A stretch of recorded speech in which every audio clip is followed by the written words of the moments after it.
BJPയുടെ അഥവാ മോദി ഗവൺമെന്റ് 11 വർഷങ്ങൾ, അതാണ് നമ്മൾ ചർച്ച ചെയ്യാൻ പോകുന്നത്. ഏതൊരു രാഷ്ട്രീയ പാർട്ടി ആണെങ്കിലും അത് ദേശീയ തലത്തിലാകട്ടെ എങ്ങനെയും ആകട്ടെ ഭരണത്തിൽ എത്തിച്ചേരാൻ വേണ്ടി കഴിവുള്ള എല്ലാ വഴികളും ആരായി.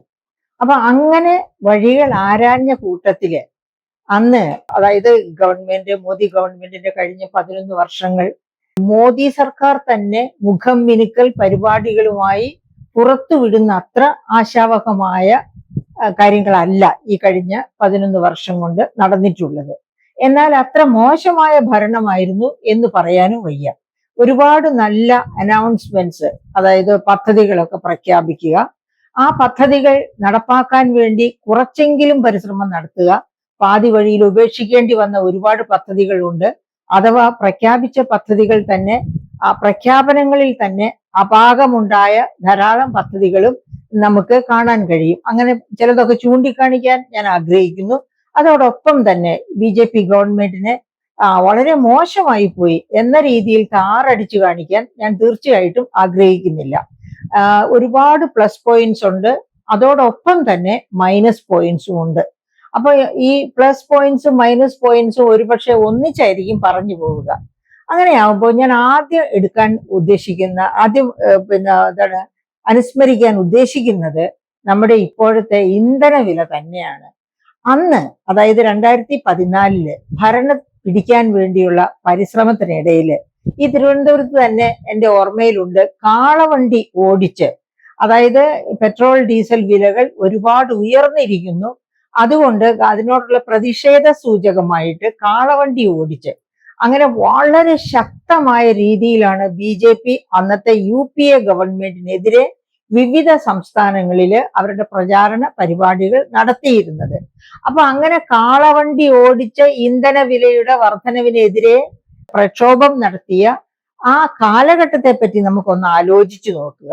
അന്ന് എത്രയായിരുന്നു ഇന്ധന വില ആഗോള തലത്തില്? അതിനുശേഷം അപ്പൊ അങ്ങനെയുള്ള പ്രവർത്തനങ്ങളുടെ ഒക്കെ ഫലമായിട്ട് BJPക്ക് ഭരണം കിട്ടുന്നു. അതായത് ഇന്ധന വിലയൊക്കെ വലിയ തോതിൽ കുറച്ച് അഫോർഡബിൾ ആയ തരത്തില് സാധാരണക്കാർക്ക് വാങ്ങാവുന്ന തരത്തിലേക്ക് താഴ്ത്തി കൊണ്ടുവരുമെന്ന് ഉറപ്പ് നൽകാനായിരുന്നു ഇത്തരം പദ്ധതികളൊക്കെ, ഈ കാളവണ്ടി പ്രോഗ്രാംസ് ഒക്കെ നടത്തിയത്. അങ്ങനെ നാച്ചുറലി അവര് വളരെ ശക്തമായ രീതിയിൽ UPA ഗവൺമെന്റിന്റെ പാളിച്ചകളൊക്കെ ചൂണ്ടിക്കാണിച്ചു. അതിന്റെയൊക്കെ ഫലമായിട്ട് ഭരണം പിടിക്കുകയും ചെയ്തു. നല്ല കാര്യം.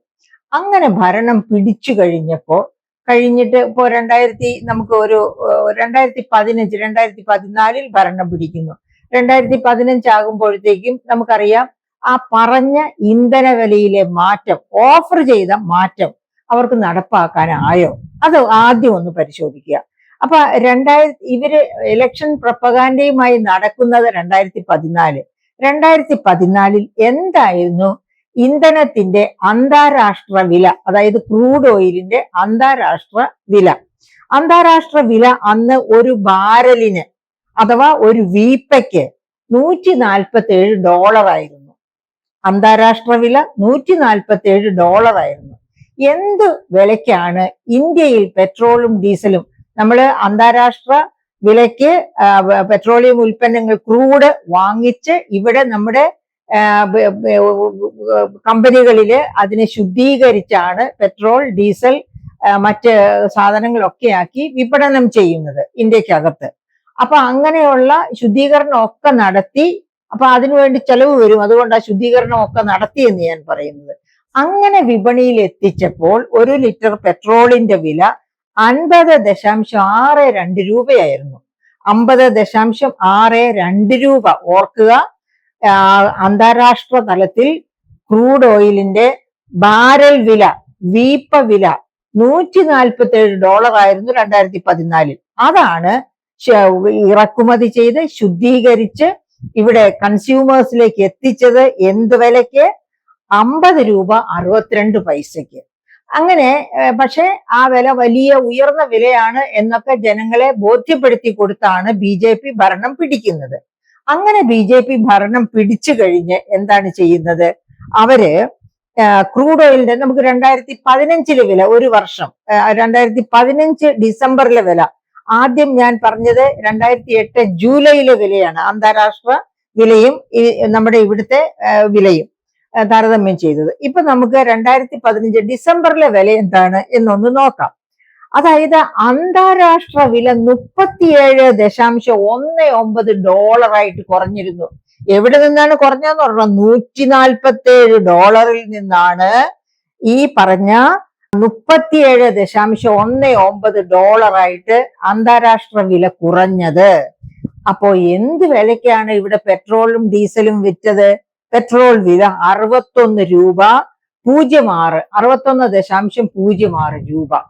അതിനു മുൻപ് ഓർക്കണം, 147 രൂപയ്ക്ക് ഇറക്കുമതി ചെയ്യുന്നത് 50 രൂപ 62 പൈസയ്ക്ക് വിറ്റിരുന്ന UPA ഗവൺമെന്റിനെ വിമർശിച്ചുകൊണ്ട് ഭരണത്തിൽ വന്ന ഭരണകൂടമാണ് $37.9 വിലയ്ക്ക് ഇറക്കുമതി ചെയ്യുന്ന ഉൽപ്പന്നത്തെ ശുദ്ധീകരിച്ച് 61.01 രൂപയ്ക്ക് വിൽക്കുന്നു. അപ്പോ എന്താ നമ്മൾ അതിനെപ്പറ്റി പറയേണ്ടത്? ആ പ്രോമിസ്, ജനങ്ങൾക്ക് കൊടുത്ത പ്രോമിസ് പാടെ അവഗണിച്ചു, നിരാകരിച്ചു. അത് സാധാരണ ജനങ്ങളുടെ ഒരു പ്രത്യേകത എന്ന് വെച്ചാല് ഇത്തരം കാര്യങ്ങളൊന്നും അവരിൽ ദീർഘകാലത്തിൽ ഓർത്തിരിക്കുകയില്ല. 2015 ഡിസംബറിന് ശേഷം, അന്നത്തെ വിലയാണല്ലോ നമ്മൾ നേരത്തെ സൂചിപ്പിച്ചത്, അതിനുശേഷം കോവിഡ് കാലഘട്ടത്തില്, അതായത് നിരന്തരം അന്താരാഷ്ട്ര ക്രൂഡ് ഓയിൽ വില കുറഞ്ഞുകൊണ്ടിരുന്നു. കോവിഡ് കാലമായപ്പോഴേക്കും ബാരലിന് $19 വരെ കുറഞ്ഞ അവസരങ്ങളുണ്ട്. അപ്പോൾ പോലും ഇന്ത്യയിലെ വില 100 രൂപയുടെ ചുറ്റുവട്ടത്തിലായിരുന്നു. 118 വരെ പോയ സാഹചര്യമൊക്കെ ഓർമ്മയിലുണ്ടാകും. അപ്പൊ നമ്മൾ ആലോചിക്കേണ്ട ഒരു കാര്യം, 2002 ഓയിൽ പൂൾ അക്കൗണ്ട് നിർത്തലാക്കാനുള്ള തീരുമാനം വാജ്പേയി ഗവൺമെന്റ് 1998 എടുത്തിരുന്നു. പക്ഷെ അത് പൂർണ്ണമായിട്ട് പാർലമെന്റിൽ അവതരിപ്പിച്ച് നടപ്പിലാക്കിയത് 2002 അങ്ങനെ നടപ്പിലാക്കിയില്ല. 2002 അത് ഓയിൽ പൂൾ അക്കൗണ്ട് നിർത്തലാക്കുന്ന ഓർഡറൊക്കെ വോട്ടിനിട്ട് പാർലമെന്റിൽ കൊണ്ടുവന്ന് സമ്മതി വാങ്ങിയത്. പക്ഷെ അതിനുശേഷം UPA, അടുത്ത ഗവൺമെന്റ് BJP ആയിരിക്കും, ഷൈനിങ് ഇന്ത്യ എന്നൊക്കെയായിരുന്നു അന്ന് BJP ഗവൺമെന്റ് പറഞ്ഞിരുന്നത്. പക്ഷെ ആ ഷൈനിങ് ജനങ്ങൾക്ക് മനസ്സിലായി അത്ര ഷൈനിങ് അല്ലെന്ന്. അങ്ങനെ അടുത്ത UPA വന്നു. UPA 2 വട്ടം ഭരിച്ചു. UPA താഴെ ഇറക്കിക്കൊണ്ടാണ് NDA വരുന്നത്, BJP വരുന്നത്. അങ്ങനെ BJP ഗവൺമെന്റ് വരുമ്പോൾ, അതായത് ശരിക്ക് വാജ്പേയി അഥവാ BJP ഗവൺമെന്റ് തന്നെയാണ് ഓയിൽ പൂൾ അക്കൗണ്ട് നിർത്തലാക്കി ഓയിൽ വിപണിക്ക് വിട്ടിരുന്നത്. അവരുടെ തന്നെ പിൻതലമുറക്കാര് 2014 വന്ന BJP ഗവൺമെന്റ് അവര് തീർച്ചയായിട്ടും ഓയിൽ പൂൾ അക്കൗണ്ട് നിർത്തലാക്കി. അത് തുടർന്ന് വരുമ്പോൾ എന്താണ് ഓയിൽ പൂൾ അക്കൗണ്ട് നിർത്തലാക്കിയപ്പോൾ ജനങ്ങൾക്ക് കൊടുത്തിരുന്ന പ്രോമിസ്, അത് പറയാനാണ് ഞാൻ ഇത്രയും പറഞ്ഞത്. അതായത് ഓയിൽ പൂൾ അക്കൗണ്ട് നിർത്തലാക്കി ഇത് വിപണിക്ക് വിടുമ്പോൾ അന്താരാഷ്ട്ര തലത്തിൽ പെട്രോളിയം ഉൽപ്പന്നങ്ങളുടെ വിലയിൽ കയറ്റമുണ്ടാകുമ്പോൾ ഇന്ത്യയിലും വില വർദ്ധിക്കും, ഇറക്കമുണ്ടാകുമ്പോൾ ഇന്ത്യയിലും വില കുറയും. അതായിരുന്നു ആധികാരികമായ പ്രോമിസ്, പാർലമെന്റ് വഴി നടത്തിയ പ്രോമിസ്. ആ പ്രോമിസിനെ ലംഘിച്ചുകൊണ്ടാണ് അന്താരാഷ്ട്ര വിപണിയിൽ പെട്രോളിയം ഉൽപ്പന്നങ്ങളുടെ വില കുറഞ്ഞു നിന്ന സമയത്ത് പോലും അതിനനുസരിച്ച് എന്നല്ല, അതിന്റെ ഒരു ചെറിയ ഭാഗം പോലും ഇന്ത്യയിൽ ഇളവ് നൽകാൻ കൂട്ടാക്കാതെ BJP ഗവൺമെന്റ് കൊണ്ടുപോയത്. അപ്പൊ എന്തിനാണ് ഇങ്ങനെ ഓയിൽ കമ്പനികളെ സഹായിക്കുന്നത്? ഓയിൽ കമ്പനികളുടെ നഷ്ടം നികത്താനാണ് എന്ന പേരിലാണ് സഹായിക്കുന്നത്. അതിന്റെ അടിസ്ഥാന കാരണം എന്താണെന്ന് നമുക്കറിയാം.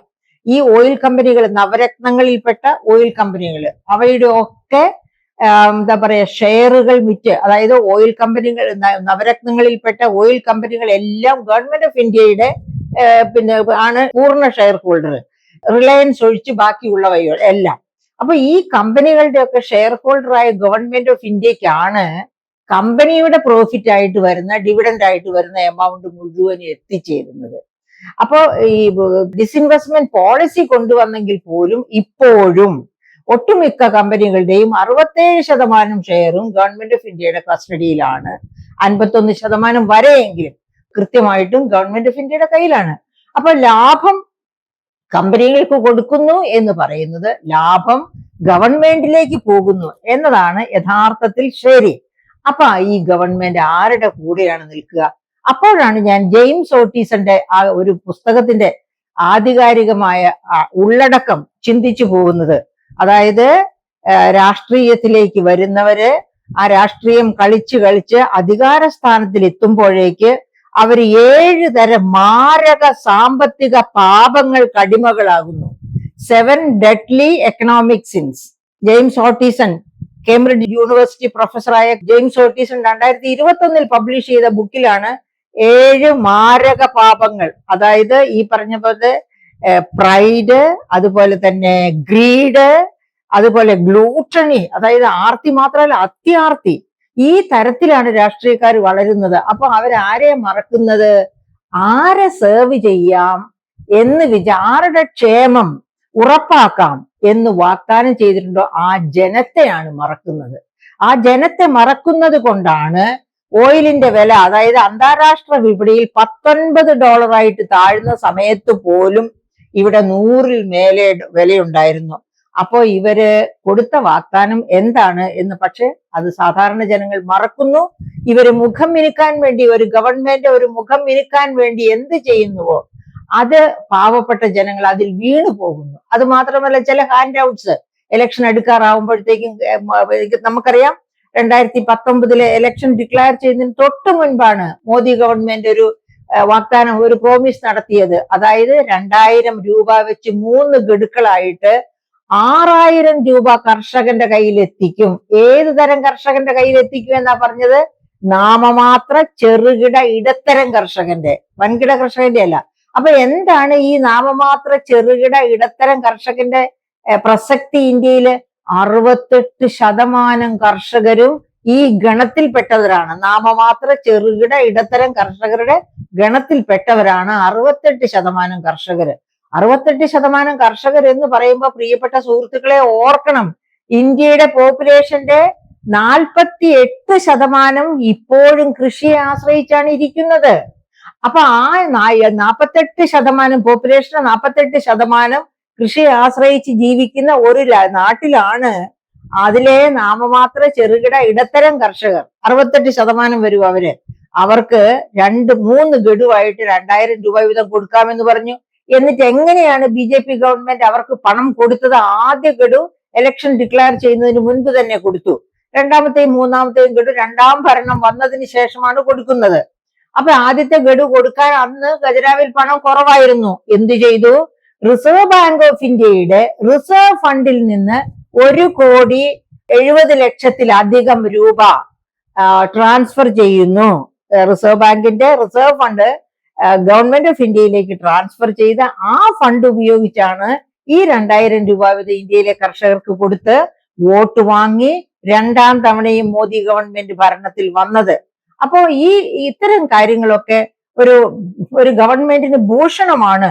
അത് തന്നെയുമല്ല, നമ്മൾ ഓർക്കണം, ഇങ്ങനെയുള്ള സഹായ വാഗ്ദാനങ്ങൾ ചെയ്ത് അധികാരത്തിൽ വരുന്നതിനെയും വോട്ട് മേടിക്കുന്നതിനെയും 1.5 മാസം മുൻപാണ് സുപ്രീം കോടതി തന്നെ ഫ്രീ ബീസ് കൊടുത്ത് വോട്ട് വാങ്ങിക്കുന്നത് വലിയ തെറ്റാണ്, അത് ഡെമോക്രസിയുടെ അടിവേരറക്കുന്ന തെറ്റാണ് എന്ന് തന്നെ റൂളിംഗ് നടത്തിയത് ഏകദേശം 1.5 മാസം മുൻപാണ്. അത് നമ്മുടെ മുൻപിലുണ്ട്, മാധ്യമങ്ങളുടെ ഒക്കെ മുൻപിലുണ്ട് ആ റിപ്പോർട്ട്. അപ്പൊ അങ്ങനെയൊക്കെ ചെയ്യാൻ ഒരു മടിയുമില്ലാത്ത BJP ഗവൺമെന്റിന്റെ എങ്ങനെയാണ് നമ്മൾ ഈ 11 വർഷത്തെ വലിയ ഒരു അസസ്മെന്റ് നടത്തി BJP അങ്ങനെയായിരുന്നു ഇങ്ങനെയായിരുന്നു ഓരോ ചാനലുകളിലൊക്കെ ചർച്ച കേൾക്കുമ്പോൾ അത്ഭുതപ്പെട്ടു പോവും. ഇവരെന്തറിഞ്ഞിട്ടാണ്, എന്ത് കണ്ടിട്ടാണ് ഇങ്ങനെ ഉയർത്തി ഉയർത്തി പറയുന്നത് എന്ന് വിചാരിച്ചു പോകും. ഉള്ളതുപോലെ പറയാനായിട്ട് മാധ്യമങ്ങൾക്കാണെങ്കിലും ആ ഡെമോക്രസിയിലെ സിറ്റിസൺസിന്, അതായത് ഓരോ വോട്ടർക്കും അവകാശമുണ്ട്. ഓരോ വോട്ടർക്കും ആ അവകാശം യൂട്ടിലൈസ് ചെയ്യാൻ പറ്റണം. വോട്ട് ചെയ്ത ഒരു പാർട്ടിയെ ഭരണത്തിൽ കൊണ്ടുവരുന്ന അതേ ഊർജ്ജസ്വലതയോട് തന്നെ കൂടെ വോട്ട് ചെയ്യാതെ അവരെ താഴെ ഇറക്കാനും വോട്ടർക്ക് അവകാശമുണ്ട്, അധികാരമുണ്ട്. അപ്പോഴാണ് ഡെമോക്രസി അർത്ഥവത്തായിത്തീരുന്നത്. ഇനി അതവിടെ നിൽക്കട്ടെ. അപ്പൊ ഞാൻ ഒറ്റ പോയിന്റാണ് പറഞ്ഞത്, സോറി.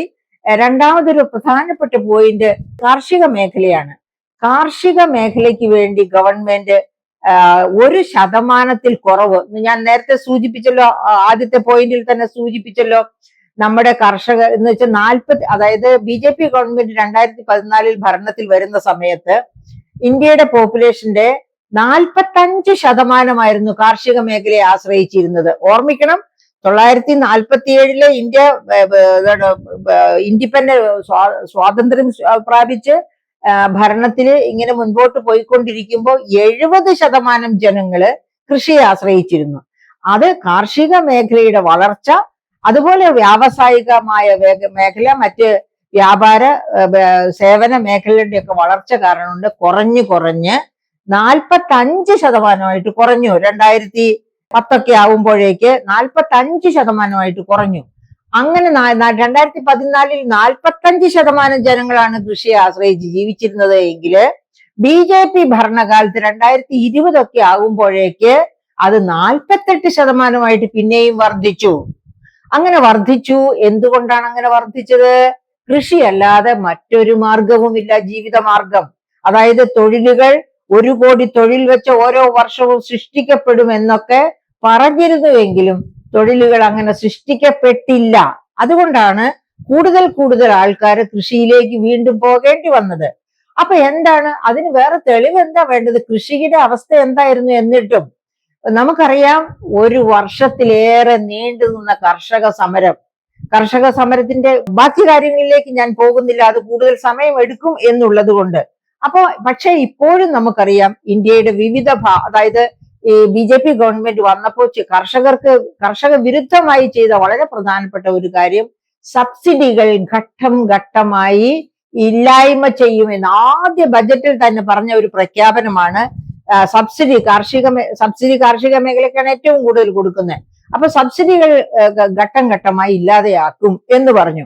പക്ഷെ അതിന്റെ കൂടെ ഗവൺമെന്റ് പറഞ്ഞിരുന്ന സന്തോഷകരമായ ഒരു കാര്യം, സബ്സിഡി വെട്ടി കുറയ്ക്കുമെങ്കിൽ പോലും, ഇല്ലാതെയാക്കുമെങ്കിൽ പോലും ഇറിഗേഷൻ, ഫെർട്ടിലൈസർ, അതുപോലെ തന്നെ ഗോഡൌൺ സൗകര്യം, ഇങ്ങനെയുള്ള സൗകര്യങ്ങളൊക്കെ സബ്സിഡി എന്ന പേരിൽ അല്ലാതെ ഗവൺമെന്റ് നൽകും എന്ന്, കർഷകർക്ക് നൽകുമെന്ന്. പക്ഷേ അത്തരം സൗകര്യങ്ങൾ കാര്യമായിട്ടൊന്നും വികസിച്ചിട്ടില്ല. കുറച്ചൊക്കെ അവിടെ ഇവിടെ നടക്കുന്നുണ്ട്, ഒന്നും നടക്കുന്നില്ല എന്ന അഭിപ്രായം എനിക്കില്ല.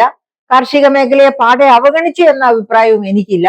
പക്ഷേ ഈ 45% അതായത് കാർഷിക മേഖലയെ ആശ്രയിക്കുന്ന തൊഴിൽ സേനയുടെ നമ്പർ 45%, ഇന്ത്യയുടെ പോപ്പുലേഷൻ 45% 48% വർദ്ധിച്ചു എന്നത് ഇപ്പൊ വന്ന സ്റ്റാറ്റിസ്റ്റിക്സ് ആണ്. അത് നാഷണൽ സ്റ്റാറ്റിസ്റ്റിക്കൽ ഓർഗനൈസേഷന്റെ സ്റ്റാറ്റിസ്റ്റിക്സ് ആണ്, അതല്ലാതെ ഞാൻ ഉണ്ടാക്കിയ സ്റ്റാറ്റിസ്റ്റിക്സ് അല്ല. അതിൽ നിന്ന് നമ്മൾ എടുക്കേണ്ട എന്താണ്? അതായത് കാർഷിക മേഖലയ്ക്ക് വേണ്ട പരിഗണന കിട്ടിയിട്ടില്ല. അതുകൊണ്ടാണല്ലോ 1 വർഷത്തിലേറെ നീണ്ട സമരം നടത്തിയ കർഷകർ വീണ്ടും ഈ കഴിഞ്ഞ 2019 ഇലക്ഷൻ, 2024 ഇലക്ഷൻ മുൻപും അവര് എന്താണ് പറയാ, സമര ആഹ്വാനവുമായി മുമ്പോട്ട് വന്നു, സമരം നടത്തി. പക്ഷെ അവരെ ഓരോന്നൊക്കെ പറഞ്ഞ് സമാധാനിപ്പിച്ച് അവരുടെ മാളങ്ങളിലേക്ക് തിരിച്ചുവിട്ടു എന്നുള്ളത് നമുക്കറിയാവുന്ന കാര്യമാണ്. അപ്പൊ കാർഷിക മേഖല ഇപ്പോഴും പ്രതിസന്ധിയെ തരണം ചെയ്തുകൊണ്ടിരിക്കുകയാണ്. അതിന് പ്രതീക്ഷിച്ച പരിഹാരം, അതായത് ഈ മോദി ഗവൺമെന്റ് പ്രഖ്യാപിച്ച തരത്തിലുള്ള പ്രതികരണങ്ങൾ അല്ലെങ്കിൽ സഹായം അവർക്ക് നൽകിയിട്ടില്ല. അതിനനുസരിച്ച് കാർഷിക മേഖലയിൽ അഭിവൃദ്ധി ഉണ്ടായിട്ടില്ല. പക്ഷെ ഒരു കാര്യം ഞാൻ ഇപ്പോഴും പറയുന്നു, 299 ദശലക്ഷം ടൺ ഭക്ഷ്യോൽപാദനം നടത്തിയിരുന്ന 2014 താരതമ്യം ചെയ്യുമ്പോൾ അത് 335 ദശലക്ഷം ടണ്ണായിട്ട് വർദ്ധിച്ചിട്ടുണ്ട്. നാച്ചുറൽ ആയിട്ടുള്ള വളർച്ചയാണ്. അതായത് നല്ല കാലാവസ്ഥയാണ്, മഴയൊക്കെ നല്ലതാണ് എന്നുണ്ടെങ്കിൽ അത് തന്നെയുമല്ല, ഓൾ ഇന്ത്യ തലത്തിൽ 40%-ലധികം ജലസേചനമുണ്ട്. അതൊക്കെ കാരണം കൊണ്ട് 299 ദശലക്ഷം ടണ്ണായിരുന്നു 2014 ഭക്ഷ്യ ഉൽപാദനമെങ്കിൽ അത് 335 ദശലക്ഷം ടണ്ണായിട്ട് 2024 വർദ്ധിച്ചിട്ടുണ്ട്. തീർച്ചയായിട്ടും അതുകൊണ്ട് ഞാൻ പറയുകയാണ്, ഞാൻ ഒരു കാരണവശാലും മോദി ഗവൺമെന്റിനെ ആക്ഷേപിക്കുകയല്ല. പക്ഷെ കൊടുക്കേണ്ടത്ര ഊന്നൽ കൊടുത്തിട്ടില്ല. കാരണം നമ്മുടെ കാർഷിക മേഖലയിൽ ഉൽപ്പാദിപ്പിക്കപ്പെടുന്നതിനെ മൂല്യവർദ്ധനവിന് വിധേയമാക്കിയാൽ, സ്റ്റാർട്ടപ്പുകളുടെ ഒരു ശൃംഖല തന്നെ വന്നാൽ ഇവിടെ തന്നെ തൊഴിൽ സൃഷ്ടിക്കപ്പെടും. അതിനുള്ള സ്കിൽ ക്രിയേറ്റ് ചെയ്യണം. അതൊക്കെ ചെയ്യാനുള്ള സാധ്യതകൾ ഉണ്ടായിരുന്നിട്ടും അത് അറിയണമെങ്കിൽ നമ്മൾ ബജറ്റിലെ എത്രയാണ് കൃഷിക്ക് മാറ്റി വെച്ചിരിക്കുന്നത്, എത്രയാണ് ഓരോ ഇതിന് മാറ്റി വെച്ചിരിക്കുന്നത് എന്ന് നോക്കണം. അപ്പോഴാണ് നമുക്കത് മനസ്സിലാക്കുക. കൃഷിക്കും അനുബന്ധ മേഖലകൾക്കുമായിട്ട് ഈ കഴിഞ്ഞ ബജറ്റില് മാറ്റി വെച്ചിരിക്കുന്നത് 1,71,437 കോടി രൂപയാണ്. 1,71,437 കോടി രൂപയാണ്. ആ ബജറ്റ് അറ്റ് എ ഗ്ലാൻസ് ആണ് എന്റെ കയ്യിലിരിക്കുന്നത്, ആണ് മാറ്റി വെച്ചിരിക്കുന്നത്. അത് നമ്മുടെ GDP-യുടെ 0.7% വരുന്നുള്ളൂ. GDP-യുടെ 0.7%.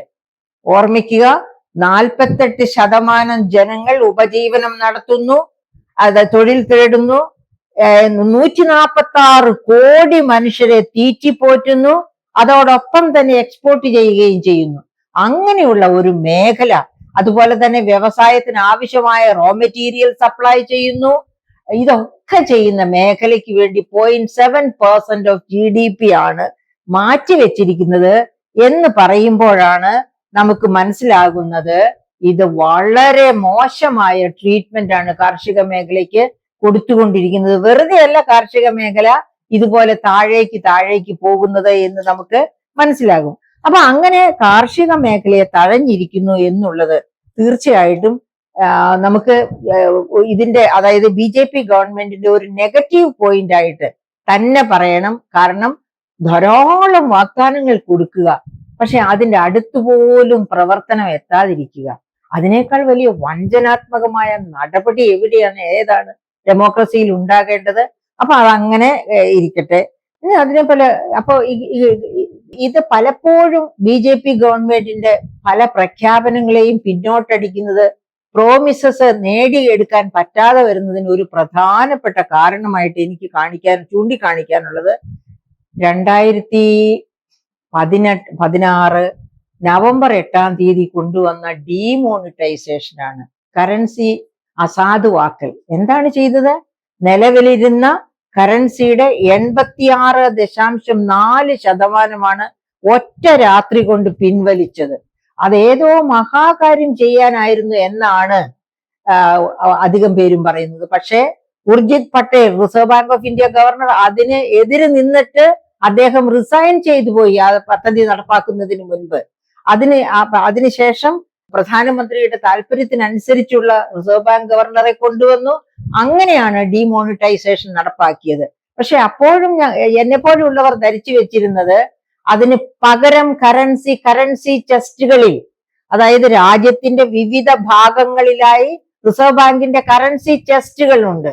ആ കറൻസി ചെസ്റ്റുകളിൽ പുതിയ കറൻസി സജ്ജമാക്കി വെച്ചിരിക്കുകയാണ്. അതങ്ങ് റിലീസ് ചെയ്താൽ മാത്രം മതി എന്നാ വിചാരിച്ച്. പക്ഷെ അങ്ങനെ യാതൊന്നും ചെയ്യാതെയുള്ള വിഡ്ഢിവേഷം കെട്ടലായിരുന്നു ഡീമോണിറ്റൈസേഷൻ. അപ്പൊ എന്താണ് സംഭവിച്ചത് എന്നറിയാമോ പ്രിയപ്പെട്ട സുഹൃത്തുക്കളെ? ഓടിക്കൊണ്ടിരിക്കുന്ന ഒരു വാഹനത്തെ നിങ്ങളൊന്ന് ആലോചിച്ചു ഒന്ന് വിഭാവന ചെയ്തു നോക്കൂ. ഇന്ധനം തീർന്നു പോയാൽ ആ വാഹനം എന്ത് ചെയ്യും? നല്ല സ്പീഡിൽ ഓടി വരിക, ഇന്ധനം പെട്ടെന്ന് അങ്ങ് തീരുന്നു, എന്ത് സംഭവിക്കും? ഇടിച്ചു നിൽക്കും. ഇന്ത്യൻ ഇക്കോണമിക്ക് സംഭവിച്ചത് അങ്ങനെയാണ്.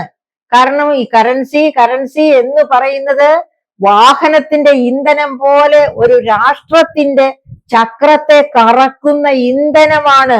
ആ രാഷ്ട്രത്തിന്റെ മുന്നോട്ടുള്ള പോക്കിനെ കറക്കുന്ന ഇന്ധനമാണത്.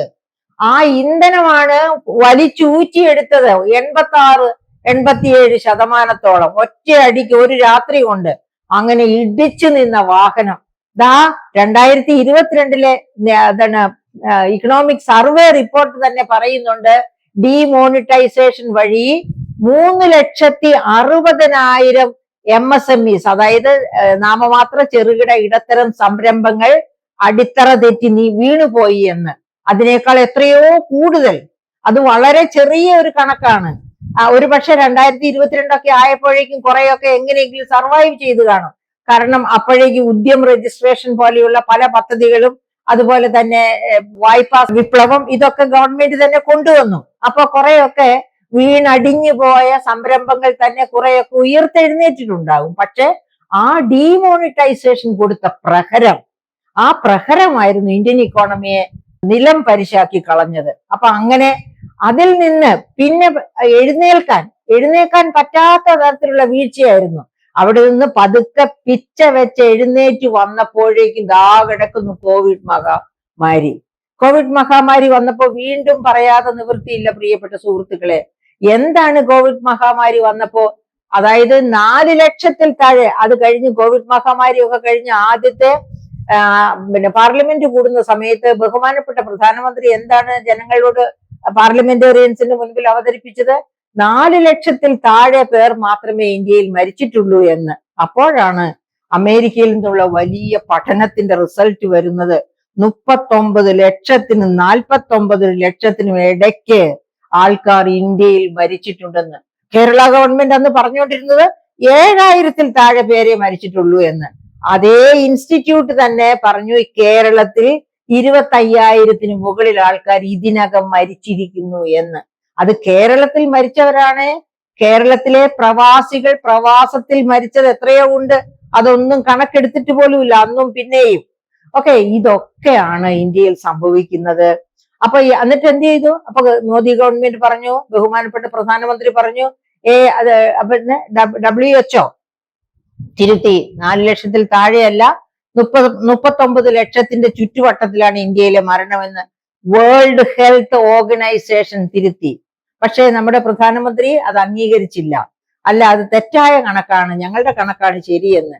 പക്ഷെ നിങ്ങൾ ഒന്ന് അന്വേഷിച്ച് നോക്കൂ ഹിന്ദുവിനോട്. ഇതാ ഈ അടുത്ത നാളില് statistical organisation, Indian statistical organisation തന്നെ അന്നത്തെ WHO പഠനം ശരിയായിരുന്നു എന്നതിന് അടിത്തറ പാകിക്കൊണ്ട് പുതിയ സ്റ്റാറ്റിസ്റ്റിക്സ് പുറത്തു വന്നിരിക്കുന്നു.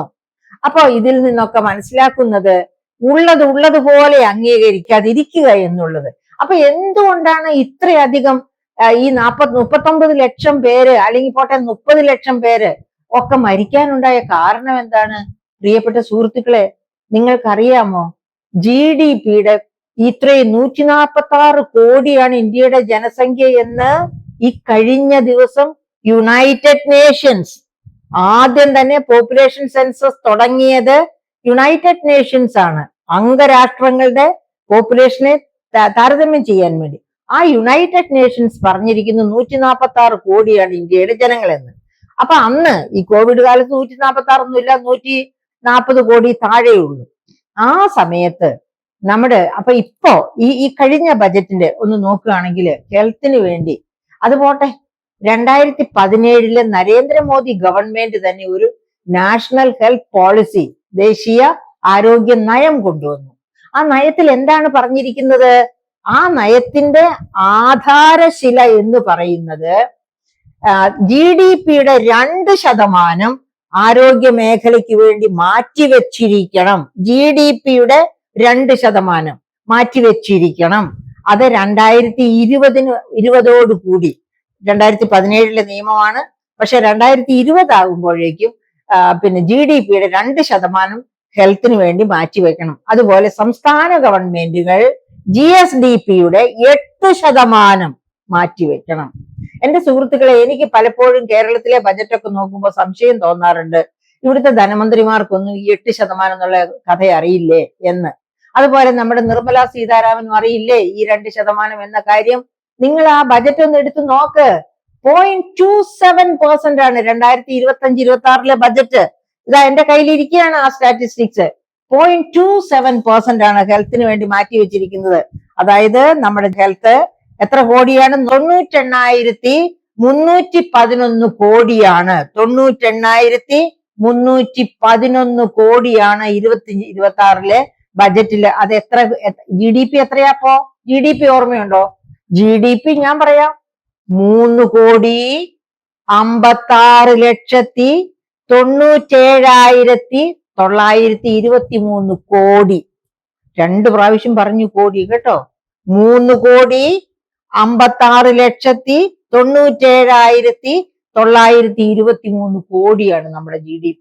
ആ GDP-യുടെ ആണ് 98,311 കോടി ഹെൽത്തിന് വേണ്ടി മാറ്റി വെച്ചിട്ടുണ്ടെന്ന് പറഞ്ഞ്, അതായത് 0.27%. അപ്പൊ നിയമം, നരേന്ദ്രമോദിയുടെ നിയമം ഒരു വശത്ത് കിടക്കുന്നു, അലൊക്കേഷൻ വേറൊരു വശത്ത് കിടക്കുന്നു. ഇങ്ങനെ അപ്പൊ എന്താ സംഭവിക്കുക? ഇത്ര കുറച്ചു മാത്രം ഹെൽത്തിന് വേണ്ടി മാറ്റി വെക്കുമ്പോൾ ഒരു രാഷ്ട്രത്തിന്റെ വളർച്ച, അയ്യോ നാലാമത്തെ GDP എന്നൊക്കെ പറഞ്ഞ് ഗീർവാണം മുഴക്കിക്കൊണ്ടിരിക്കുകയല്ലേ. പക്ഷെ ഒരു രാഷ്ട്രത്തിന്റെ സാധാരണ ജനങ്ങളുടെ ജീവിത നിലവാരം, ജീവിതാവസ്ഥ, അവരുടെ ക്വാളിറ്റി എന്ന് പറയുന്നത് ഗർഭപാത്രത്തിൽ വച്ച് മുതൽ ആ വ്യക്തിക്ക് വേണ്ടി ചെലവഴിക്കുന്ന ആരോഗ്യ മേഖലയിൽ ചെലവഴിക്കുന്നതിനെ ആശ്രയിച്ചാണ് ഇരിക്കുന്നത്. അപ്പൊ ഇവിടെ ഗർഭപാത്രമുണ്ടോ, ഗർഭപാത്രത്തിൽ കുഞ്ഞുണ്ടോ, കുഞ്ഞിന് ആരോഗ്യമുണ്ടോ, ഇതൊന്നും നോക്കാനുള്ള സൗകര്യമില്ല. അതായത് പ്രൈമറി ഹെൽത്ത് സെന്റർ പോലും നമ്മുടെ നമ്മുടെ വടക്കേ ഇന്ത്യൻ സംസ്ഥാനങ്ങളിൽ ഇല്ലെന്നർത്ഥം. അതുകൊണ്ടാണ് നിങ്ങൾ ഓർത്തു നോക്കൂ, കോവിഡ് കാലത്ത് എന്താ നമ്മൾ കണ്ടത്? ഡെഡ് ബോഡീസ്, കോവിഡ് ബാധിച്ചു മരിച്ചവരുടെ ശവശരീരങ്ങൾ ആരാധ്യമായ നദിയുണ്ടല്ലോ, ഗംഗാ നദി, ആ ഗംഗാ നദിയിൽ ഒഴുകി നടക്കുന്നത്, യമുനയിൽ ഒഴുകി നടക്കുന്നത് നമ്മൾ ധാരാളം കണ്ടതാണ്. അപ്പൊ എന്താണ്, അവിടെ പ്രൈമറി ഹെൽത്ത് സർവീസസ് പോലും ഇല്ല. അങ്ങനെ പ്രൈമറി ഹെൽത്ത് സെന്ററുകൾ പോലും ഇല്ലാത്തടത്ത് മരണം പ്രഖ്യാപിക്കാനോ മരണത്തിൽ നിന്ന് രക്ഷപ്പെടുത്താനോ ഇനി കോവിഡിനെതിരായിട്ടുള്ള ഇഞ്ചക്ഷൻ എടുക്കാൻ ഒന്നിനും സൗകര്യങ്ങളില്ല. അതാണ് ഇപ്പോഴും നിലനിൽക്കുന്ന അവസ്ഥ എന്നതിലേക്ക്, അതായത് ഒരു പാഠം കൊണ്ടും പഠിച്ചില്ല നമ്മുടെ BJP ഗവൺമെന്റ്. പഠിച്ചിരുന്നെങ്കിൽ 2017 അവരുടെ നിയമത്തെ തന്നെ, അവര് കൊണ്ടുവന്ന ആരോഗ്യ നയത്തെ തന്നെ ഇളിച്ചു കാണിക്കുന്ന, ഇളിഭ്യമാക്കുന്ന തരത്തിൽ ഈ 0.27% ഹെൽത്തിന് വേണ്ടി മാറ്റിവെക്കില്ലായിരുന്നു. 2% എന്ന് പറഞ്ഞത് 2% തന്നെ മാറ്റിവെക്കുമായിരുന്നു. അല്ലെങ്കിൽ നട്ടലുള്ള പ്രധാനമന്ത്രി ധനമന്ത്രിയെ പിടിച്ചു നിർത്തി കുടയണം. എന്തുകൊണ്ട് നിങ്ങൾ ഇത് ചെയ്തു എന്ന് പറഞ്ഞ് മുഖം മിനുക്കാൻ വേണ്ടി ലോകം മുഴുവനും ചുറ്റി നടന്നാൽ പോരാ. പ്രധാനമന്ത്രി സ്വന്തം രാജ്യത്തെ സ്വന്തം പ്രജകളുടെ അവസ്ഥ എന്താണ് എന്ന് മനസ്സിലാക്കാനുള്ള, അതനുസരിച്ച് പ്രവർത്തിക്കാനുള്ള ശേഷിയും ക്ഷേമുഷിയും വേണം ഒരു പ്രധാനമന്ത്രിക്ക്. അതില്ലെന്നുള്ളതിന്റെ തെളിവല്ലേ പ്രിയപ്പെട്ട സുഹൃത്തുക്കളെ 0.27% ഹെൽത്തിന് വേണ്ടി മാറ്റിവെച്ചിരിക്കുന്ന 2025-26 ബജറ്റാണ് ഞാൻ എടുത്ത് കാണിച്ച തുക. അത് നിങ്ങൾക്ക് കാണാം, അത് കാണത്തക്ക രീതിയിൽ തന്നെ അത് പ്രസന്റ് ചെയ്തിരിക്കും. അപ്പൊ അതങ്ങനെ. ഇനി അത് ഒക്കെ പോകട്ടെ, ഹെൽത്തിനെ പറ്റി ഒരുപാട് പറയാനുണ്ട്. നമ്മുടെ ഹെൽത്ത് ഇൻസ്റ്റിറ്റ്യൂഷൻസ് എങ്ങനെയാണ്, അതൊക്കെ ഒത്തിരി പറയാനുണ്ട്. ലോകത്തേക്ക് മുഴുവനും ഒന്നാന്തരം നേഴ്സസിനെ സപ്ലൈ ചെയ്യുന്ന ഇന്ത്യയില് പക്ഷെ 1000 പേർക്ക് എത്ര നേഴ്സ് ഉണ്ട്? UN WHO ആവശ്യപ്പെടുന്നതിനേക്കാൾ വളരെ താഴെയാണ് ഇന്ത്യയിൽ 1000 പേഷ്യൻസിനുള്ള നേഴ്സസിന്റെ നമ്പർ. എന്ന് വെച്ചാൽ കിട്ടുന്ന സൗജന്യ സേവനങ്ങളൊക്കെ അപര്യാപ്തമാണ് എന്നർത്ഥം. സമസ്ത ആരോഗ്യ മേഖലയുടെ സമസ്ത മേഖലകളിലും കിട്ടുന്ന അത് വളരെ മോശമാണ്. ഇപ്പൊ കേരളത്തിന്റെ ആരോഗ്യസ്ഥിതി തന്നെ നമുക്കറിയാം. കേരളം ഫോം ചെയ്യപ്പെട്ട 1956 ശേഷം ഇത്ര മോശമായ രീതിയിലേക്ക് നമ്മുടെ മെഡിക്കൽ കോളേജുകളോ നമ്മളുടെ ആരോഗ്യ മേഖലയോ തരം താണു പോയിട്ടില്ല. അത്ര മോശമായ ഒരു അവസ്ഥയിലൂടെയാണ് കേരളത്തിന്റെ ആരോഗ്യ മേഖല തന്നെ ഇപ്പോൾ പോയിക്കൊണ്ടിരിക്കുന്നത്. ഇവിടെ പക്ഷേ സ്വകാര്യ മേഖലയുണ്ട്, ആ സ്വകാര്യ മേഖല ശക്തമാണ്. അതുകൊണ്ട് പക്ഷെ ആർക്കാണ് പ്രയോജനം? പണക്കാർക്ക് പ്രയോജനമുണ്ട്. പണക്കാർക്ക് ഒരു പ്രശ്നവുമില്ല.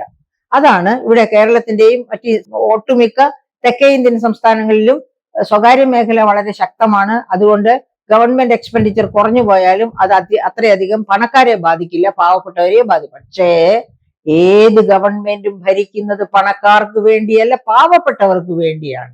പാവപ്പെട്ടവരുടെ വോട്ട് മേടിച്ചാണ് ഓരോ ഗവൺമെന്റും ഭരണത്തിൽ വരുന്നത് എന്ന് ഓർത്തിരിക്കുന്നത് നല്ലതായിരിക്കും. അതല്ലെങ്കിൽ നമ്മൾ എന്തിനാ ഡെമോക്രസി എന്ന് പറഞ്ഞ് വെറുതെ ആർക്കു വിളിക്കുന്നത്? ഒരു പ്രയോജനവുമില്ല.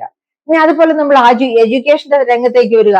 ILO 2024, അതായത് ഒരു 3-4 മാസം മുൻപാണ് ഇന്റർനാഷണൽ ലേബർ ഓർഗനൈസേഷൻ ഒരു കണക്ക്, തൊഴിലില്ലായ്മയുടെ ഒരു കണക്ക് പുറത്തുവിട്ടു. അതിൽ പറഞ്ഞിരിക്കുന്നത് ഇന്ത്യയിലെ തൊഴിലില്ലായ്മ, നമ്മുടെ ഏജൻസീസ് ഒക്കെ ഒത്തിരി കണക്കുകൾ വിടാറുണ്ട് കേട്ടോ, പക്ഷെ ഒക്കെ കള്ളക്കണക്കുകളാണെന്ന് മാത്രമേ ഉള്ളൂ. അതായത് ഊതി വീർപ്പിച്ച, അതായത് ഇവിടെയാണെങ്കിൽ ഊതി വീർപ്പിക്കല്ല, ഞെരുക്കിയ കണക്കുകൾ, ബലൂൺ അഴിച്ചു വിട്ടതുപോലെ ചുക്കി ചുളിഞ്ഞ കണക്കുകൾ. എന്താണ് ILO പറഞ്ഞത്? 82.07% ആണ് ഇന്ത്യയിലെ തൊഴിലില്ലായ്മ. ആരുടെ തൊഴിലില്ലായ്മ? അഭ്യസ്ത വിദ്യരുടെ തൊഴിലില്ലായ്മ. ആരാണ് ഈ അഭ്യസ്ത വിദ്യർ ILOയുടെ പക്ഷത്ത്? അതായത് പ്രീ ഡിഗ്രി ആൻഡ് എബവ് വിദ്യാഭ്യാസ യോഗ്യതയുള്ളവർ. അപ്പൊ എന്താണ് അത്? ഞാൻ ഓർമ്മിക്കുകയാണ്, ആദ്യ ബജറ്റിൽ തന്നെ നമ്മുടെ ബഹുമാനപ്പെട്ട പ്രധാനമന്ത്രി ഒരു ഒരു ഒരു ഡയലോഗുമായിട്ട് വന്നിരുന്നു. എന്തായിരുന്നു അദ്ദേഹം അന്ന് പറഞ്ഞത്? അത് ഞാനൊക്കെ വളരെയധികം അപ്രീഷിയേറ്റ് ചെയ്ത ഒരു സ്റ്റേറ്റ്മെന്റ് ആയിരുന്നു. 5 ടീകൾ വഴി, ടീയിൽ തുടങ്ങുന്ന 5 വാക്കുകൾ പറഞ്ഞിട്ട് ഇതുവഴി ഞാൻ ഇന്ത്യയെ സെൽഫ് സഫിഷ്യൻസിയിലേക്ക് എത്തിക്കുമെന്ന്. എന്തായിരുന്നു 5 ടി അദ്ദേഹത്തിന്റെ? Technology, training, trade, tourism, tradition. എന്താ ഈ ട്രഡീഷൻ എന്ന് നിങ്ങൾ തെറ്റിദ്ധരിക്കണ്ട. നമ്മുടെ രാം ജന്മഭൂമിയില് രാമക്ഷേത്രം, അത് ട്രഡീഷന്റെ ഒരു ഭാഗമാണ്. അപ്പൊ അതുപോലെ ട്രഡീഷൻ വികസനം എന്ന് പറഞ്ഞാൽ ടൂറിസവും ഒക്കെ വരും അതിനകത്ത്. ഓക്കെ, അപ്പൊ എന്റെ പ്രിയപ്പെട്ട സുഹൃത്തുക്കളെ, ടെക്നോളജി, ട്രെയിനിങ്, ഇത് രണ്ടും നന്നായി നടത്തിയിരുന്നെങ്കിൽ നമ്മുടെ എഡ്യൂക്കേഷണൽ ഇൻസ്റ്റിറ്റ്യൂഷൻസ് ഒക്കെ വെറും ശരാശരി ഇൻസ്റ്റിറ്റ്യൂഷൻസ് ആണ്. അതുകൊണ്ട് ഇവിടുന്ന് പഠിച്ചിറങ്ങുന്നവർക്ക് എംപ്ലോയബിലിറ്റി കുറവാണ്. അത് മനസ്സിലാക്കിയാണല്ലോ കഴിഞ്ഞതിന്റെ അങ്ങേ വർഷം ബഹുമാനപ്പെട്ട പ്രധാനമന്ത്രി PM ഇന്റേൺഷിപ്പ് കൊണ്ടുവന്നത്. PM പ്രൈം മിനിസ്റ്റർ ഇന്റേൺഷിപ്പ്, അതായത് CSR, corporate social responsibility fund ഉപയോഗിച്ച് കമ്പനികൾ ഇന്റേൺസിന് അവസരം കൊടുക്കുക.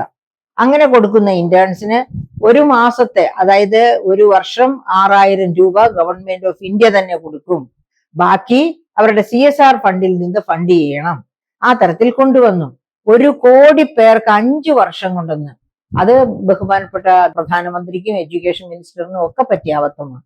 കാരണം ഇത്രയും വലിയ പോപ്പുലേഷൻ ഉള്ള ഒരു രാജ്യത്ത് 1 കോടി പേർക്ക് 5 വർഷം കൊണ്ട് ഇന്റേൺഷിപ്പ് കൊടുക്കാന്ന് പറഞ്ഞ് എവിടെയാ എംപ്ലോയബിലിറ്റി വർദ്ധിക്കുക? എന്നിട്ടോ എന്ത് സംഭവിച്ചു? ഒരുപാട് കുട്ടികള് ഓൾ ഓവർ ഇന്ത്യ ഈ PM ഇന്റേൺഷിപ്പിന് വേണ്ടി അപ്ലൈ ചെയ്തു. കാരണം 5000 രൂപ ഒരു മാസം സ്റ്റൈഫൻഡ് കിട്ടുക, അങ്ങനെ ട്രെയിനിങ് സാധ്യമാവുക എന്ന് വിചാരിച്ചുകൊണ്ട് അപ്ലൈ ചെയ്ത കുട്ടികളൊക്കെ തന്നെ ഒരുപാട് കുട്ടികൾ ഞാൻ പോകുന്ന ക്യാമ്പസുകളിലൊക്കെ അന്വേഷിക്കുമ്പോൾ പറയാറുള്ളത്, ടീച്ചറെ ഞങ്ങളൊക്കെ അപ്ലൈ ചെയ്തു, പക്ഷെ ഞങ്ങൾക്ക് ആർക്കും ഇന്റേൺഷിപ്പ് കിട്ടിയില്ല. ഓരോരോ കാരണങ്ങൾ പറഞ്ഞ ആപ്ലിക്കേഷൻ എല്ലാം മുടക്കുന്നതല്ലാതെ ആർക്കും കിട്ടിയില്ലെന്നാ പറയുന്നത്. അപ്പൊ എന്താണ്? അതും ഒരു വെറും പ്രഖ്യാപനം മാത്രമായി മാറുന്നു ഈ PM ഇന്റേൺഷിപ്പ്. അപ്പൊ എഡ്യൂക്കേഷന്റെ കാര്യത്തിൽ എന്താണ് സംഭവിച്ചുകൊണ്ടിരിക്കുന്നത്? അത് ഇതാ ബജറ്റ് ഡോക്യുമെന്റ് ഇവിടെ ഇരിക്കുകയല്ലേ. ചൈന GDPയുടെ 6%-ലേറെയാണ് വിദ്യാഭ്യാസത്തിന് വേണ്ടി മാറ്റിവെക്കുക. US അവരുടെ GDPയുടെ 6%-ലേറെ വിദ്യാഭ്യാസത്തിന് വേണ്ടി മാറ്റിവെക്കുന്നു. കേരളത്തിൽ എത്രയാണ് മാറ്റിവെച്ചിരിക്കുന്നത്? നമുക്ക് ഈ ബജറ്റ് ഡോക്യുമെന്റ് തന്നെ എടുത്തു നോക്കാം. അതായത് എഡ്യൂക്കേഷന് വേണ്ടി മാറ്റിവെച്ചിരിക്കുന്നത് 1,28,650 കോടി. 1,28,650 കോടി. GDP എത്രയാണ്? 3,56,97,923 കോടി. പ്രിയപ്പെട്ട സുഹൃത്തുക്കളെ, അതിന്റെ എത്ര ശതമാനമാണ് മാറ്റിവെച്ചിരിക്കുന്നത് എഡ്യൂക്കേഷന് വേണ്ടിയിട്ട്? എഡ്യൂക്കേഷന് വേണ്ടി മാറ്റിവെച്ചിരിക്കുന്നത് 0.36%. ചൈനയെ കണ്ടുപിടിച്ചിട്ട് വല്ല കാര്യമുണ്ടോ? പല്ലിറുമിയിട്ട് വല്ല കാര്യമുണ്ടോ? ചൈന അവരുടെ GDPയുടെ, നമ്മുടെ GDPയുടെ 3-4 ഇരട്ടി കൂടുതലാണ് അവരുടെ GDP. അതിന്റെ 6%-അധികം എഡ്യൂക്കേഷന് വേണ്ടി മാറ്റിവെക്കുന്നു. പിന്നെ ഏറ്റവും ഹയസ്റ്റ് GDP ഉള്ള രാജ്യമാണ് അമേരിക്ക, $33 ട്രില്യൺ. അതിന്റെ 6%-ലേറെ അവര് എഡ്യൂക്കേഷന് വേണ്ടി മാറ്റിവെക്കുന്നു. അപ്പോഴാണ് ഈ 4 ട്രില്യൺ എന്നൊക്കെ പറയുന്ന അത്രയും ചെറിയ GDP ഉള്ള ഇന്ത്യ 0.37% ആണ് അതിന് 1% പോലും മാറ്റിവെക്കുന്നില്ലെന്ന്. പിന്നെ എങ്ങനെയാ? അപ്പൊ എന്താ സംഭവിക്കുന്നത്? നിങ്ങളിപ്പോ ലേറ്റസ്റ്റ് ആയിട്ടുള്ള സ്റ്റാറ്റിസ്റ്റിക്സ് ഒക്കെ എടുത്തു നോക്കൂ. ഈ കഴിഞ്ഞ ദിവസം ഹിന്ദുവിൽ തന്നെ ആ സ്റ്റാറ്റിസ്റ്റിക്സ് വന്നിരുന്നു. നമ്മുടെ IIT-കളിൽ നിന്ന് ഇറങ്ങുന്ന കുട്ടികൾ, NIT-കളിൽ നിന്ന് ഇറങ്ങുന്ന കുട്ടികൾ, NIIT-കൾ, അതായത് national institute of information technology ഇറങ്ങുന്ന കുട്ടികൾ, ഇവരൊക്കെ IIT പോലും ഇറങ്ങുന്നവരിൽ 5 to 10% അൺഎംപ്ലോയിഡ് ആയി പോകുന്നു. ഇപ്പോ ബാക്കിയുള്ളതിൽ നിന്നൊക്കെ ഇറങ്ങുന്നവര് 10 to 15% അൺഎംപ്ലോയിഡ് ആയിട്ട് നിൽക്കേണ്ടി വരുന്നു. കാരണം എന്താണ്? ഈ പറയപ്പെട്ട ആർട്ടിഫിഷ്യൽ ഇന്റലിജൻസിന്റെ ഒക്കെ കാലഘട്ടത്തിലും നമ്മുടെ IIT-കളൊക്കെ വളരെ മോശമായിട്ടാണ് പെർഫോം ചെയ്തുകൊണ്ടിരിക്കുന്നത്. അപ്പൊ അതായത് അതിനനുസരിച്ച് അവയൊന്നും സ്റ്റാൻഡേർഡൈസ് ചെയ്യാൻ പറ്റുന്നില്ല, അല്ലെങ്കിൽ അതിനുള്ള സൗകര്യങ്ങൾ കൊടുക്കാൻ ഗവൺമെന്റ് കൊടുക്കുന്ന ഈ തുച്ഛമായ ഫണ്ട് കൊണ്ട് ഇതൊന്നും നടക്കില്ല. 6% കൊടുക്കുന്ന ചൈന, അറിയാമല്ലോ നമുക്ക്, അവര് എല്ലാ മേഖലകളിലും അമേരിക്കയെ കടത്തിവെട്ടാനായിട്ട് തോൽക്കുകയാണ് ടെക്നോളജിയില്. അപ്പൊ അങ്ങനെയുള്ള ഒരു സാഹചര്യത്തിലാണ് ഇന്ത്യ ഈ തരത്തിൽ എഡ്യൂക്കേഷനെ പോലും തഴഞ്ഞിരിക്കുന്നത്. അങ്ങനെയുള്ള ഒരു ഇന്ത്യയെ, ഒരു ഗവൺമെന്റിനെ, ഒരു BJP ഗവൺമെന്റിനെ ഒന്നാം തരം ഗവൺമെന്റ് എന്ന് പറഞ്ഞ് കൈയടിക്കാനായിട്ട് എന്നെ കൊണ്ട് എന്തായാലും പറ്റത്തില്ല, പ്രിയപ്പെട്ട സുഹൃത്തുക്കളെ. അപ്പൊ അങ്ങനെ പോവുകയാണെങ്കിൽ ഇനി ഒരുപാട് കാര്യങ്ങളുണ്ട്. പക്ഷെ ഞാൻ മുദ്രാ വായ്പയെ പറ്റി പറഞ്ഞില്ല. അത് ആദ്യം തന്നെ നരേന്ദ്രമോദി ആദ്യ പ്രാവശ്യം അമേരിക്കയിൽ പോയപ്പോൾ അമേരിക്കയിൽ അദ്ദേഹത്തിന്റെ പ്രസംഗത്തിന്റെ എസൻസ്, വി ഹാവ് 3 Ds, ഞങ്ങൾക്ക് 3 ഡികളുണ്ട് ഇന്ത്യക്ക്. എന്താണ് ഈ 3 ഡികൾ? Democracy, demography, demand. അതായത് 3 Ds: democracy, demography, demand. Come make in India. അതായിരുന്നു അദ്ദേഹത്തിന്റെ ആഹ്വാനം. ഇൻട്രസ്റ്റിംഗ് അല്ലേ? എനിക്ക് വലിയ ബഹുമാനമായിരുന്നു. ഇത്ര സ്ട്രാറ്റജിക് ആയിട്ട് കാര്യങ്ങളെ ഉൾക്കൊണ്ട് പറയാൻ പറ്റുന്ന ഒരു പ്രധാനമന്ത്രി ഇന്ത്യക്ക് കിട്ടിയല്ലോ എന്ന വലിയ സന്തോഷമായിരുന്നു. പക്ഷെ പെട്ടെന്ന് ഒരു വർഷം കഴിഞ്ഞപ്പോഴത്തേന് ആ സന്തോഷമൊക്കെ പോയി. കാരണം ഈ പറയുന്നതൊന്നും പ്രവൃത്തിയിൽ വരുന്നില്ല എന്ന് കണ്ടപ്പോൾ. അപ്പൊ എന്താണ് അദ്ദേഹം പറഞ്ഞ ഈ 3 Dsന്റെ ഇമ്പോർട്ടൻസ്? ഡെമോക്രസിയാണ് ഇന്ത്യയിൽ. നിങ്ങൾ റഷ്യയിൽ പോകുന്നത് പോലെയല്ല, അവിടെ ഡെമോക്രസി ഇല്ല. നിങ്ങൾ ഒരു ഇൻവെസ്റ്റ്മെന്റ് കൊണ്ട് അങ്ങോട്ട് ചെന്നാൽ നിങ്ങളുടെ കൈകാര്യങ്ങളൊക്കെ അവർ തളച്ചിടും, അവരുടെ കമ്മ്യൂണിസ്റ്റ് പ്രകാരം. ഇവിടെയാണെങ്കിൽ ഡെമോക്രസിയാണ്. നിങ്ങൾക്ക് ഡെമോക്രാറ്റിക് ആയിട്ടുള്ള ഏത് തരം ബിസിനസ്സുമായിട്ട് ഇവിടെ വരാം. അതാണ് ഡെമോക്രസി എന്നതുകൊണ്ട് അദ്ദേഹം ഉദ്ദേശിച്ചത്. ഡെമോഗ്രഫി, ഇവിടെ വലിയ പോപ്പുലേഷൻ ഉണ്ട്. പോപ്പുലേഷൻ ഉണ്ടെങ്കിൽ എന്താ പ്രത്യേകത? ഡിമാൻഡ് ഉണ്ട്. 3ാമത്തെ D, ഇവിടെ നിങ്ങൾ വന്ന് ഉൽപ്പാദിപ്പിച്ചോളൂ. നിങ്ങൾ whatever you produce will be demanded by the demography people here. അതാണ് അദ്ദേഹം ഊന്നൽ കൊടുത്തത്. അതുകൊണ്ട് അദ്ദേഹം അത്രയും പറഞ്ഞിട്ട് പറഞ്ഞു, കം മേക്ക് ഇൻ ഇന്ത്യ. അപ്പൊ ഒരു ഇന്ത്യ ബ്രാൻഡ് ഉൽപാദനത്തിന് ആഗോള തലത്തിലുള്ള ഇൻവെസ്റ്റേഴ്സിനെ ഇൻവൈറ്റ് ചെയ്തുകൊണ്ടുള്ള ഒരു ആഹ്വാനമായിരുന്നു അന്ന് അദ്ദേഹം നടത്തിയത്. അപ്പൊ അതിന്റെ ഫോളോ അപ്പ് ആയിട്ട് വേണ്ടത്ര ആക്ഷൻസ് ഒക്കെ എടുത്തിരുന്നുവെങ്കിൽ തീർച്ചയായിട്ടും ഇന്ത്യയുടെ വികസനം ഇതിനേക്കാളൊക്കെ ഉയർന്നിരുന്നേനെ. കാരണം GDPയുടെ വളർച്ച മോദി ഗവൺമെന്റിന്റെ കാലത്തേക്കാൾ ശരാശരി വളർച്ച കൂടുതലായിരുന്നു ആ UPA കാലത്തുണ്ടായിരുന്നു. അതൊക്കെ എല്ലാവർക്കും അറിയാവുന്ന കാര്യങ്ങളാണ്. അതിനെ ഓവർടേക്ക് ചെയ്യത്തക്ക ഒരു വളർച്ചയിലേക്ക് നയിക്കാൻ നരേന്ദ്രമോദി ഗവൺമെന്റിന് പറ്റിയിരുന്നെങ്കിൽ അവരിപ്പോ അവകാശപ്പെടുന്നത് പോലെ ഒരു വികസിത് ഭാരത് സ്വപ്നത്തിൽ മാത്രമല്ല റിയാലിറ്റിയിലും വരുമായിരുന്നു. പക്ഷെ അതിന് പറ്റാതെ വന്നു പോയത് ഈ തരത്തിൽ, അതായത് പ്രഖ്യാപനങ്ങൾ ഒരു വശത്ത്, പ്രവർത്തനം വേറെ ദിശയില്, ആ ദിശാ വ്യത്യാസം വന്നതുകൊണ്ടാണ് അങ്ങനെ സംഭവിച്ചത്. അതുപോലെ തന്നെ ഇൻകം ഇനീക്വാളിറ്റിയിൽ ഉണ്ടായ വർധനവ്. അയ്യോ, ഓരോ ചാനലിലൊക്കെ ചർച്ചയില് BJPക്കാരിരുന്ന് പറയുന്ന കേൾക്കാം, എല്ലാ അതായത് വലിയ ഭാഗം ജനങ്ങളെയും എന്താ പറയുക, അതിദാരിദ്ര്യത്തിൽ നിന്ന് കരകയറ്റിയെന്ന്. എന്റെ പൊന്നു സുഹൃത്തുക്കളെ, നിങ്ങൾ തോമസ് പിക്കറ്റി എന്നൊരു എക്കണോമിസ്റ്റിനെ കേട്ടിട്ടില്ലേ? ഒരു ഫ്രഞ്ച് എക്കണോമിസ്റ്റ്. അദ്ദേഹം വേറൊരു ഫ്രഞ്ച് എക്കണോമിസ്റ്റും 2 ഇന്ത്യയിലെ പ്രശസ്തരായ എക്കണോമിസ്റ്റുകളും കൂടി ചേർന്ന് ഒരു പഠനം നടത്തി. 1921 മുതൽ 2021 വരെയുള്ള 100 വർഷക്കാലത്തെ അസമത്വ പഠനം ഇന്ത്യയില്. അതിന്റെ ഒരു ഗ്രന്ഥവുമുണ്ട്, ഇതാ ഇവിടെ ഇരിപ്പുണ്ട് കേട്ടോ. ആ ഗ്രന്ഥത്തിൽ അദ്ദേഹം പറഞ്ഞിരിക്കുന്നത് 1921 പറഞ്ഞ ബ്രിട്ടീഷ് ഇന്ത്യയാണ്.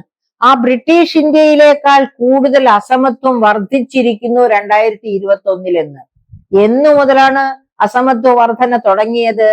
2014 മുതൽ. അപ്പൊ BJP ഗവൺമെന്റ് അതിദരിദ്രരെ കുറയ്ക്കുകയാണോ കൂട്ടുകയാണോ ചെയ്തത്? എന്തുകൊണ്ടാണ് കൂട്ടിയത്? ഞാൻ നേരത്തെ പറഞ്ഞ കാര്യങ്ങളൊക്കെ അതിന് ഉപോദ്ബലകമാണ്. എങ്കിലും ഒരു പ്രത്യേക കാര്യം കൂടി പറയട്ടെ. കോർപ്പറേറ്റ് ഇൻകം ടാക്സ്, അതായത് ധനികനെ കൂടുതൽ ധനികനും ദരിദ്രനെ കൂടുതൽ ദരിദ്രനുമാക്കുന്ന BJP ഗവൺമെന്റ് നയം പറയാൻ വേണ്ടിയാണ് ഞാൻ ഈ കോർപ്പറേറ്റ് ഇൻകം ടാക്സ് പറയുന്നത്. കോർപ്പറേറ്റ് ഇൻകം ടാക്സ് 30% ഘട്ടം ഘട്ടമായി കുറച്ച് 20% കോർപ്പറേറ്റ് ഇൻകം ടാക്സ് അമേരിക്കയിലൊക്കെ അതിനേക്കാളൊക്കെ ഭയങ്കര ഉയരത്തിലാണ് നിൽക്കുന്നത്. ആ കോർപ്പറേറ്റ് ഇൻകം ടാക്സ് കുറച്ച് 30% നിന്ന് 20% എത്തിച്ചു. അതിന്റെ അഡ്വാൻറ്റേജ് ആർക്കാ കിട്ടുക? കോർപ്പറേറ്റ്സിന്. അവരുടെ കീശ വീർക്കും, അവർ കുറച്ച് ടാക്സ് കൊടുത്താൽ മതി. അങ്ങനെ കോർപ്പറേറ്റ്സിനെ പ്രീണിപ്പിക്കുന്ന നയം ഇനി അതേപ്പറ്റി കൂടുതൽ പറയുന്നില്ല. ആ കോർപ്പറേറ്റ്സിനെ കൂടുതൽ പ്രീണിപ്പിക്കുന്ന നയം കൊണ്ട് എന്താ ഓക്സ്ഫാമിന്റെ ഒക്കെ ഇൻഇക്വാളിറ്റി ഇൻഡെക്സ് ഒരു വർഷം മുൻപ് പുറത്തു വന്നിരുന്നു. അതിലൊക്കെ പറയുന്നത് കേട്ടാൽ നമ്മൾ അമ്പരന്ന് പോകും. അത്ര വലിയ തോതിലാണ് ഇൻഇക്വാളിറ്റി ഇന്ത്യയിൽ വളർന്നിരിക്കുന്നത്.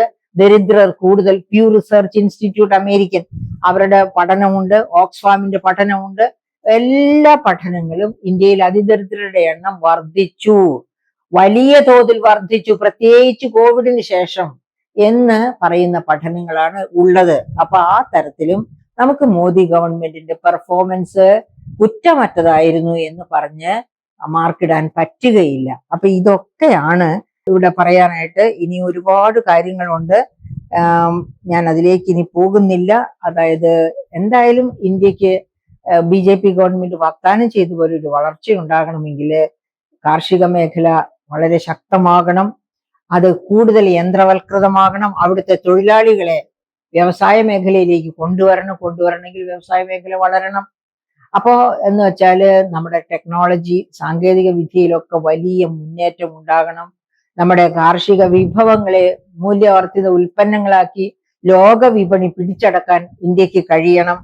അതുപോലെ തന്നെയുള്ള മാറ്റങ്ങൾ പിന്നെ വ്യാവസായിക മേഖലയിലും വിദ്യാഭ്യാസം, ഇതിനൊക്കെ ചുക്കാൻ പിടിക്കാൻ ആരോഗ്യ വിദ്യാഭ്യാസ മേഖലകളിൽ മാറ്റം വരണം. അങ്ങനെയുള്ള മാറ്റങ്ങൾ വരുന്നതോടൊപ്പം പക്ഷെ ഒരു കാര്യം പറയാൻ ഞാൻ വിട്ടുപോയി, അടിസ്ഥാന സൗകര്യ മേഖല, അതായത് നമ്മുടെ റെയിൽസ്, നമ്മുടെ ഹൈവേസ്, നമ്മുടെ പോർട്സ്, നമ്മുടെ എന്താ പറയുക എയർവേസ്, ഇങ്ങനെയുള്ള മേഖലകളിലൊക്കെ വലിയ ഊന്നൽ മോദി ഗവൺമെന്റ് കൊടുത്തിട്ടുണ്ട്. അത് തീർച്ചയായിട്ടും നമ്മുടെ ലോജിസ്റ്റിക് കോസ്റ്റ് കുറയ്ക്കുകയും is of doing business improve ചെയ്യുകയും ചെയ്യും. അപ്പൊ അതിനനുസരിച്ച് ഇനി ബാക്കി നടപടികൾ കൂടി എടുത്താൽ ഒരു പക്ഷേ ഈ വികസനം കുറച്ചുകൂടി ത്വരിതപ്പെടുത്താനും റേറ്റ് ഓഫ് ഗ്രോത്ത് UPA ഗവൺമെന്റിന്റെ കാലത്തേതിനോട് അടുപ്പിച്ച് നേടിയെടുക്കാനും കഴിഞ്ഞെന്നിരിക്കും. പക്ഷെ ഇതുവരെ നേടിയ നേട്ടങ്ങൾ കൊണ്ടൊന്നും BJP ഗവൺമെന്റിന് UPA ഗവൺമെന്റിനോട് താരതമ്യം ചെയ്യത്തക്ക രീതിയിലേക്ക് എത്താൻ പറ്റിയിട്ടില്ല. പറ്റാത്തത് ഗവൺമെന്റിന്റെ തന്നെ നയവൈകല്യങ്ങൾ കൊണ്ടോ, ഒരുപക്ഷെ മന്ത്രി പദവികളിലേക്കൊക്കെ വന്നവര്, കാതലായ സ്ഥലങ്ങളിൽ അപ്പോയിന്റ് ചെയ്തവര്, അവരൊക്കെ വേണ്ടത്ര പ്രാഗൽഭ്യമില്ലാത്തവരോ ആയതുകൊണ്ടായിരിക്കാം. ഏതായാലും ഇതൊക്കെയാണ് വളരെ വളരെ കുറച്ച രീതിയിലുള്ള ഒരു അനാലിസിസ് വഴിയായിട്ട് എനിക്ക് ഇവിടെ അവതരിപ്പിക്കാൻ കഴിയുന്നത്. Thank you very much.